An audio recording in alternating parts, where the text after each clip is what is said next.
In case you're not familiar with Wowza Media Systems, we've been in business since 2005. Our co-founders started getting into the video business, discovered that they couldn't find a media server that met their needs, and in the process realized that more customers needed the video server they ended up building than the service they were trying to build, and pivoted. And since 2007, Wowza Media Server has been on the market. It was recently, with the 4.0 release, it was rebranded as Wowza Streaming Engine. And we have customers in over 150 countries, and the reason it's been adopted by so many thousands and thousands of customers is that it's a very robust offering that allows you to take stream from almost any source, camera or encoder source, and deliver it in adaptive bitrate streaming and traditional streaming. So no longer did you need multiple media servers in order to deliver 12 different types of output stream. You could do it all from a single media server piece of software called Wowza Streaming Engine. And the success of the product is not only seen in the number of customers and the number of countries, but also in the awards that we've been winning year after year, both Reader's Choice and Editor's Choice. So like probably many of you fall into one of these categories, if you can see it.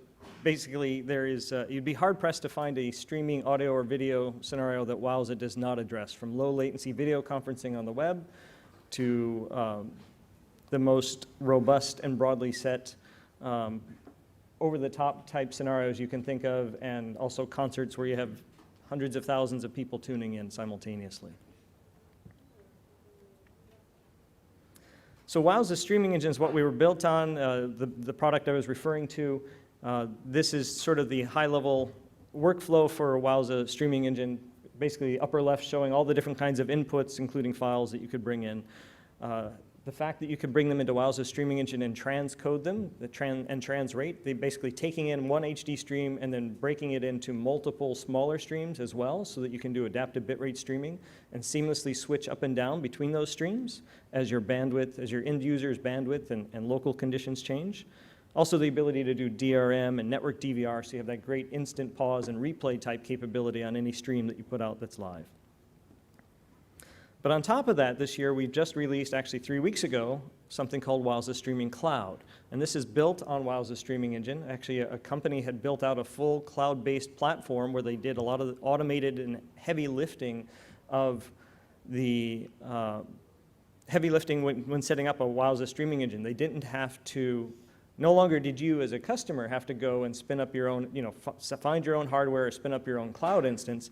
They just asked you to come to a web page, click a box that says you wanted to launch a channel, and start streaming. Just point to your content. And we decided that rather than build it from scratch, we would just ask if they wanted to join the team, and they did. So we've been working on that for the past year and a half, and they'd already done thousands of live events very successfully. We took it to the next level, upgraded it to work on Wowza Streaming Engine 4, gave it the same look and feel. And now we have it rolled out as Wowza Streaming Cloud. And what it allows you to do is take any live input, or any linear input even, if you're just running VOD files through an encoder, basically any encoder or camera output, and send that to Wowza Streaming Cloud over over IP.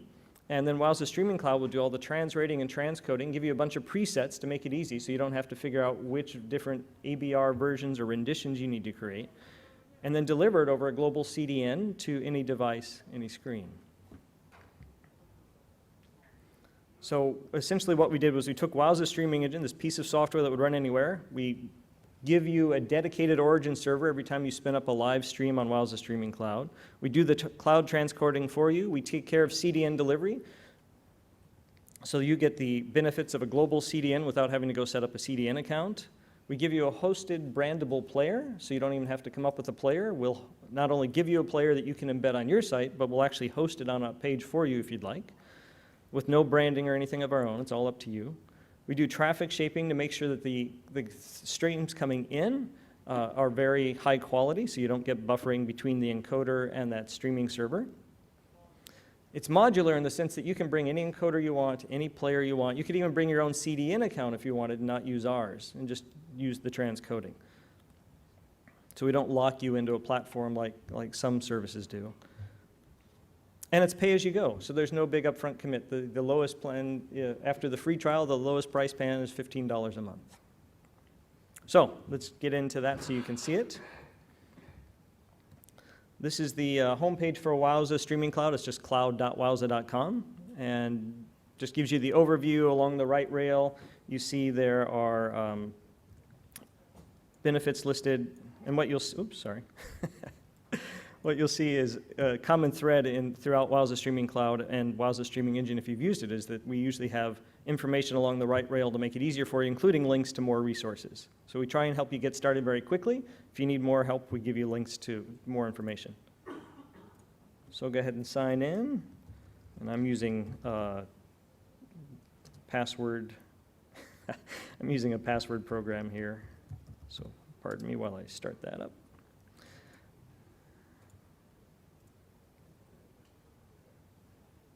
Really, come on. Oh, there we go.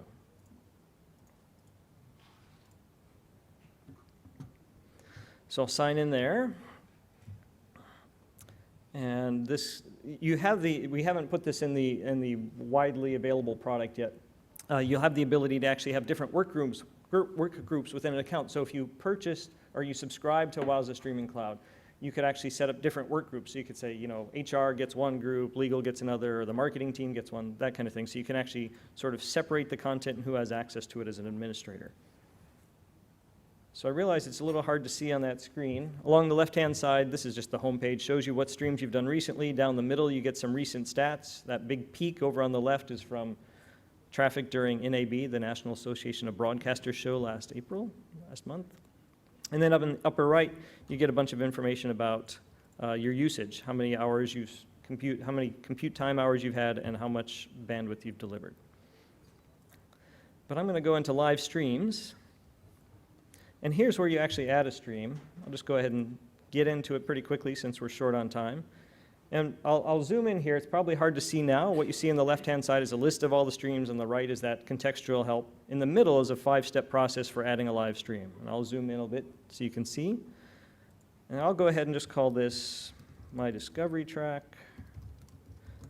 And it asks where you're streaming from. We can automatically detect sometimes and just use Akamai as backend to pull in your stream so you get the best possible connection from your encoder to our cloud server. But sometimes with some devices that doesn't work, and then we actually spin up an instance in a data center near you and pull the stream in. So we want to get as close to your encoder as possible to get that stream. And I can record the stream at the same time just by checking this box down at the bottom. Don't know if you can see that, but so I just checked the box down there. So then the next thing is to go to step 2. Here's where you choose how you're getting the source to us. And you can choose any IP camera, RTMP camera, RTSP source. We happen to have a number of Works with Wowza partners who have done some integration on their side, and we've done some on ours to make it easier. So you never have to copy and paste an IP address. You don't have to type in anything. So we're going to make it very easy for you if you have one of these listed devices here to get started very, very quickly. I'm going to use Wowza GoCoder, which is a free application that Wowza provides for iOS and Android that allows you to turn your phone into a mobile camera and encoder. So that's the easiest way to get started. And I'm going to bring in a 720p stream. Let me zoom in a little bit so you see what I'm doing here. 720p stream, which you see it automatically says this setting creates 5 bitrate renditions. We just made it very easy so you don't have to think about that. We just say, here's what we recommend as best practice. You can change it. You don't have to use our recommendations. But we make it easy to get started. And then click Next. And let me get back out of zoom mode so you can see the whole page. Now we're in step 3. It says, how wide do you want your player to be? We're going to give you a player. You can put in a poster image so folks don't come to a blank screen. So I'll go ahead and put in one. You can display a countdown clock, which is great. If you've ever gone to a live event and all you see is a blank screen and you wonder, am I early? Am I late? You can actually put in a countdown clock, which is especially good if you have folks in multiple time zones. Because we do know that going between things like Google Calendar and Outlook Calendar sometimes get the hours off a little bit. So it's good to have clarification on it if you're on time as a user. You can also put in a logo on the player, like a watermark. So step 4 then is, do you want Wowza to host a web page for you? And I'll say yes, and I'll give it a page name. and asks if I want to display a logo, and I'll say, sure, I'll display my logo. Again, we don't display anything on the page by default. We let you do that. And put in some sample text, and by default, we have some social sharing icons. Click Next again, and then we get just a review, color-coded review of all the steps you just went through to verify that everything looks good. I'll say Finish. And what happens now is it saved all those settings as a configuration, basically as a live stream that you can spin up anytime. So you only have to set this up one time if you're going to keep using the same camera and everything week after week, let's say, and then just come back and start the stream when you're ready. So now I went to start it. It says, hey, now we're going to begin accruing charges. We're going to spin up an instance for you. It's a dedicated instance running in the cloud. And so it'll pop up here in a moment. A box telling me that, hey, we're spinning up that instance for you. Or in this case, maybe it's just going to start it up very fast. Even better when I don't have to wait. So here is the preview. Of course, it says no video detected because I haven't given it a source yet. So now I'm going to go into my iPhone, which is running. Well, let me do this first. First, I'm going to go into video source. And remember these icons back here. And I said it's easier to configure anything on that page. So what I'm going to do is enter an email address here and just email the configuration to my mobile device. So I don't have to go and type in an IP address on my mobile device. So I'll send that to myself, and then I'll go into my device here and go to my email account. And you can't see that yet. Let me fix that for you. There we go, AirPlay. Oh, it did it again. Hang on. There's a challenge when doing a demo like this in that the phone sometimes switches networks on you and doesn't see the laptop sitting next to it. So let me just go ahead and fire off. There's an app called Reflector that turns my laptop into an AirPlay client. Let's see if that works here on the phone this time. Of course, now we're not dealing with Wowza technologies at all. We're dealing with how to show you my iPhone on a laptop technology. Okay, here we go. So I'm going to go into my email. And you see there in the middle an email that just came in. I'll open that. And it has in it 2 links, one for iOS and then another one for Android. I'll click on the link. It brings up Wowza Go Coder. It prompts me to say, hey, I'm going to overwrite the settings you already have. Gives you contextual help right there. Let me see if I can make this bigger for you. Can I do full screen? There we go. Gives you contextual help. I'm going to skip past that. And it's gone ahead and preset everything. I'm going to go ahead and change one. There are a bunch of settings you can change in here, including fun filters and things. I'm just going to bump up the bit rate to 2,500 kilobits per second and hit start. And it says stream started, so we have a success there. It's connected to the cloud. Timer's running. Rather than look at me or yourselves, I'll just point it at my virtual fish tank here, running on an iPad. Okay. So, fish tank's going. Let's get out of full screen for a moment. Okay, now we go back to the cloud and zoom out a little bit. And you see in the upper left hand, I don't know if you can see, there's actually a little thumbnail. So when a live stream's going, a thumbnail represents it. And it's not actually, you're not seeing a full 30 frames per second video there. It's just a snapshot that updates every 5 seconds. So you could have many, many channels running simultaneously. You're not playing them all back on your computer. You're just seeing a snapshot. So it's very low processor intensive on whichever device you're using to remote into your account. So now I've done that. I can go into playback. And there's a player preview that'll come up here. You can see my poster images there. And there's the fish tank playing back. And if I wanted, they have the embedded player. I mentioned that too. Let me go to the hosted page real quick. Just so you see, if you really wanted to get started right away and just send somebody a URL, you could send them the link to this page that we're hosting for you and instantly have 720p video showing.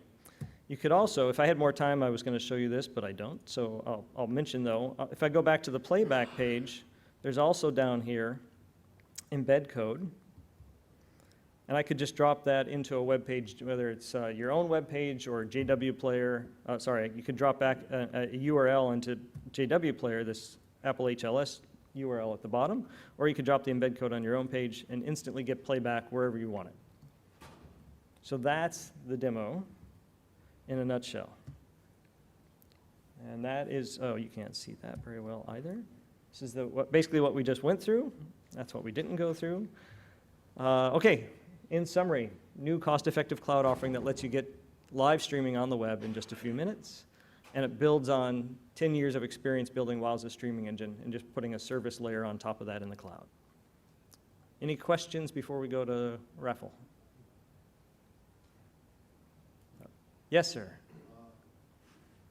How does that work? How does that work in conjunction with AWS or Amazon Web Services? Because I know they offer your service or product on the service. Okay, the question is, how does this work in relation to something like AWS? So Wowza streaming engine, as a piece of software, you can launch right from the marketplace or with an image that you create on Amazon Web Services, Microsoft Azure, Google Compute Platform, or on Rackspace. So you can spin up your own and have full control over the cloud instance. What this does is we're actually spinning up the instance, in this case on Amazon Web Services, and we do all the spinning up and the controlling and the remoting in and everything for you, and we just give you the single web interface to go into and control everything.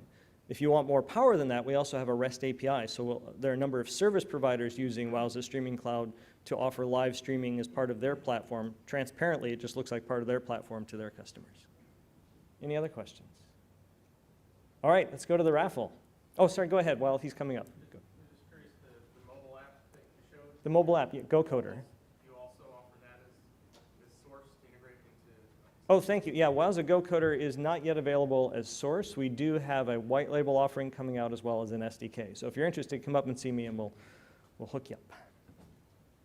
One other question. Is there a lot of latency in that? Is there a lot of latency? The answer is yes, there is a lot of latency. HLS by default, of course, has 10-second chunks and takes 3 of those to start up streaming typically. So there's 30 seconds of latency built in right into HLS when you're using that, plus additional latency for transcoding and internet and everything else. Typically what we see is, I tried it the other day and timed it from here and it was 39 seconds. We're typically seeing sort of that 35 to 45 seconds latency.